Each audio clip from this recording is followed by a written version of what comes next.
Good morning, YouTube. Today is Friday, September 29th, last Friday of September. Hall of Fame weekend for host Burko. How are you boys doing? Good, man. How you doing? I mean, Anthony, we're sharing the screen with a soon, within the next 48 hours, a Hall of Famer. I mean, not every day do you get to sit and share a screen with someone that's a Hall of Famer. So, congratulations, Tom. He's entering the Point Park Hall of Fame.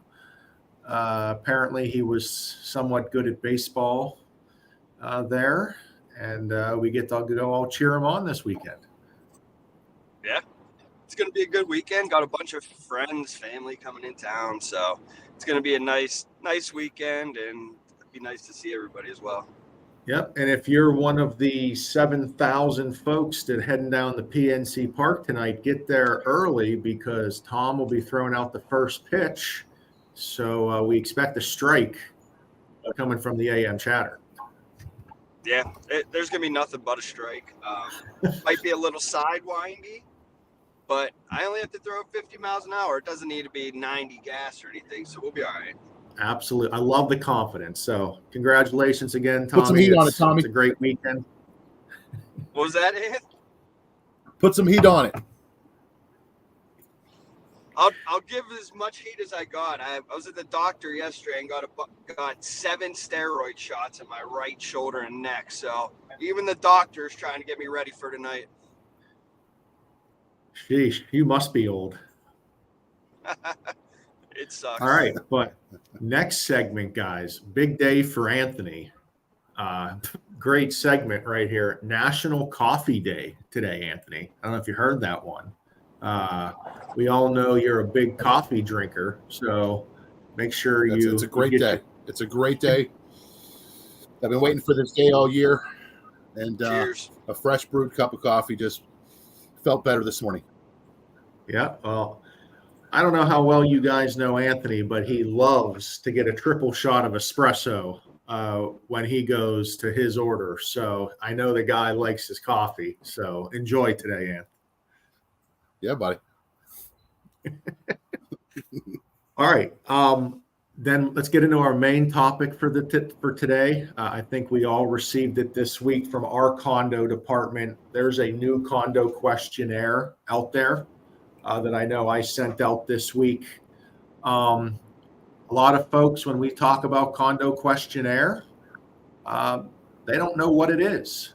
And it's very important if you're listing or selling a condo, specifically a condo, right? They are a specific subsection of housing. They have the HOA. So we need this form filled out by the HOA. And Anth, believe it or not, I would say, 99% of the time, this is not filled out at the time we get a sales contract. And that really puts us in a pickle. Yeah, it definitely does. I mean, because the last thing you want to find out is 3 weeks into the deal, we finally get the condo questionnaire back as well as the other documents, and then there's issues that have to be resolved. This sooner than later would definitely make that process much smoother. Yeah. So the big thing with the condo questionnaire, and this has been updated to really look into deferred maintenance. It's what they're looking at these days. Is the association warrantable or non-warrantable?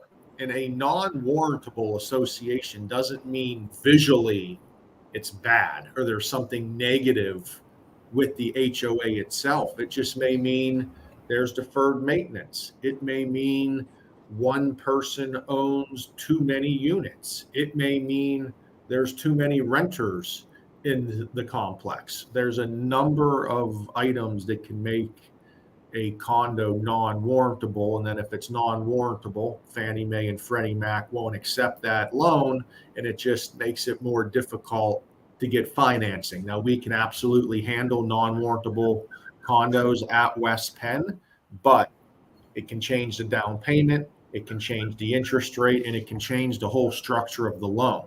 So we need to know this as soon as possible. And a lot of times an agent will say, well, don't you guys just have a master list of what's warrantable and what's not? And the quick answer to that is no, because a HOA can change at any point.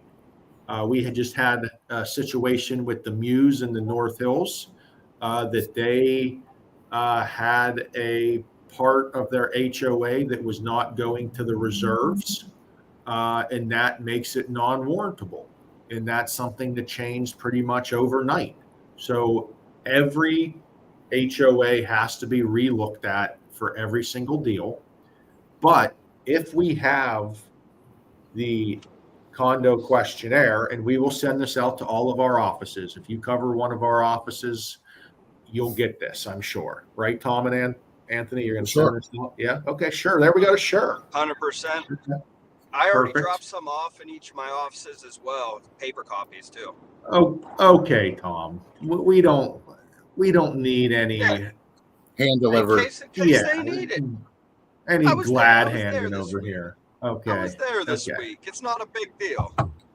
I do also believe we'll be getting this updated. There is a copy of this in the intranet, but I don't believe it's been updated to this newest one yet. But we'll get that in there for you guys. So if you're listing a condo, really go to the HOA and ask, do you have a condo questionnaire filled out? If not, please have them do this. It's going to be across the board, help everyone. Because if it comes up 2-3 weeks into the process that we now have a non-warrantable condo, it's not good for anyone. I mean, it's just not going to be a good scenario for anyone. So let's get it figured out sooner than later. Tom, you have anything to add?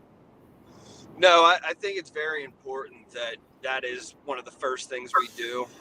When an agent, either you're listing it or you're going to be the buyer's agent on that, is once you hear the word condo and figure out it's a condo, not a townhome, kind of stop what you're doing, think about it, talk to us.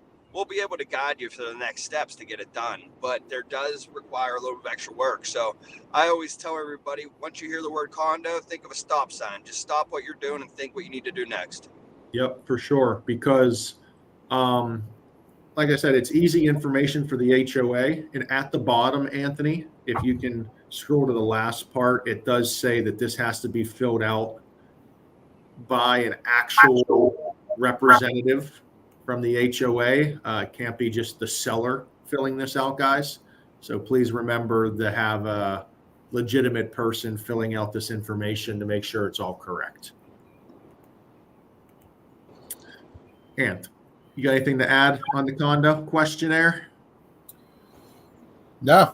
I mean, it's important just as everything else. I mean, if it would come up that it's non-warrantable, we still have options to be able to complete that loan, but it definitely requires more down payment and could affect the interest rate. So not something we want to do at the end. Yeah, for sure. And again, if it's non-warrantable, guys, it's 20% down. I mean, that's pretty much across the board, 20%. So if you have a buyer that's putting 20% down already, okay, the interest rate might go up a little bit and it might be manageable. But if you have a buyer that has a low down payment, if we're going 3, 5, even 10% down, and now 2-3 weeks into the process, you tell that buyer, hey, this is now non-warrantable, you have to put 20% down. That's just frankly not feasible for every buyer, or every buyer may not want to do that. And then now we're even having a deal terminate where a seller is now going to have to relist. It's going to take longer to sell the home. A buyer just went through inspection and appraisal and all this stuff that they just lost out on, all over something that we could have alleviated sooner than later. So, and a lot of the times the HOA should know if their complex is warrantable or not. There should have been a sale in that complex recently. You would have assumed that they were asked this question as well. So this shouldn't be like a, oh my God, what is this? We've never seen this before type thing. They should have a copy of it or have filled this out recently anyhow. Yeah, I mean, I actually had one downtown, and the roof had deferred maintenance on it that was supposed to be done in the next 6 months, which made it non-warrantable. And We were able to get that done, but yeah, the client was originally doing 5% down, had to push it to 20. So thank God the client was able to do that additional down payment and still be able to purchase the property. But again, we didn't find that out until a week and a half prior to closing, because it took forever to get the condo docs back from the association. So, and let's remember, guys, we're still dealing with the condo collapse down in the Miami area a couple years ago. Once that happened, the government came in and restructured what makes a warrantable and non-warrantable condo. A big restructuring was adding those deferred maintenance requirements. And let's be honest, usually the government comes in and messes things up. They're not going to make it better. So they probably overregulated.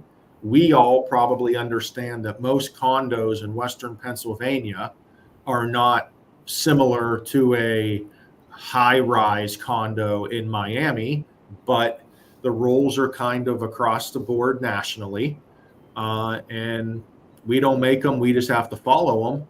So that's where all of these new rules have come in, and Anthony's highlighting a whole new section to the condo questionnaire regarding deferred maintenance. So if you are listing a condo and you hear the word deferred maintenance, something about a roof, or water lines or something that can be being done on a special assessment, that could be a problem now. And we need to take care of that and get that under wraps sooner than later, for sure. Tom, we do have to check in. I don't see a trophy, unfortunately. I know last time we were talking, we were heading to the Ramp golf outing. Now we're heading to the Point Park golf outing. I seem to see a trend here, but where's the trophy? I'm not too sure what happened on Tuesday at the Ramp one. We fuddled around a little bit in the beginning. Joey One Putt Sholey was on fire with his one putts. Not gonna lie, big step up, helped us immensely. But we ended up minus 12, which we ended up tied for third, and we got put into fourth, because there was 2 at 13 and 2 at 12, and we just happened to be the second 12. So fourth place, definitely not good enough. I got no excuses. That was, I need more for my sales manager. That frail old man, I don't know how much you can expect out of him. But all right, boys, have a great weekend. Tom, I'll see you tonight at the Pirate game, and I'll see you today for lunch. Everyone have a great weekend, and I'll see you guys on Tuesday. See you guys.